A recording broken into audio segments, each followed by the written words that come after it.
Welcome to part one of chapter one. And so let's go through our little thing that we got going here. Don't forget, you can always go back to the table of contents to go to find all of the chapters in there. And the first three verses, blessed, that's the word that I want you to think of screaming out at you as we look at these first few words. Because Son of Man, Jesus calls himself the Son of Man over and over again in the New Testament. And we find out in David, and my vision continued that night. I saw someone like the Son of Man coming with the clouds of heaven. He approached the Ancient One and was led into his presence. He was given authority, honor, and sovereignty over all the nations of the world, so the people of every race and nation and language would forever obey him. His rule is eternal. It will never end. His kingdom will never be destroyed. And so Jesus refers to himself as this Son of Man. We see a Jesus that is in triumph. He's in glory. And we find out that this is actually all coming together. But God showed his great love for us by sending Christ to die for us while we were still sinners. And so this is what Jesus was doing, and when he referred to himself as the Son of Man. Now, the book of Revelation is self-titled as the revelation of Jesus Christ, and so this is God's word. And in saying that, John is saying this is the Son of David, this is Abraham, this is the Christ, the Son of the living God.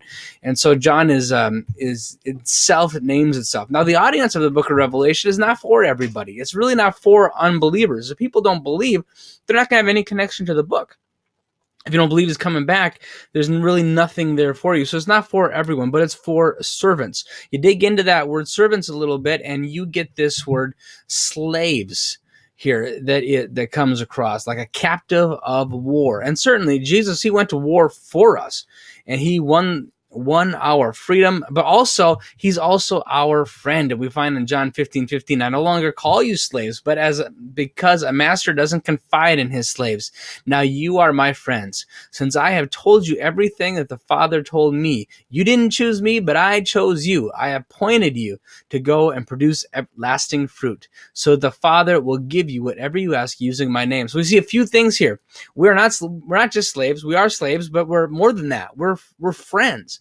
And Jesus chose us, and we are supposed to produce fruit. Again, we have this theme of keep busy, keep on working, produce fruit, and lasting fruit. That's good news. I mean, lasting fruit to use in his name. And so, John 15:15.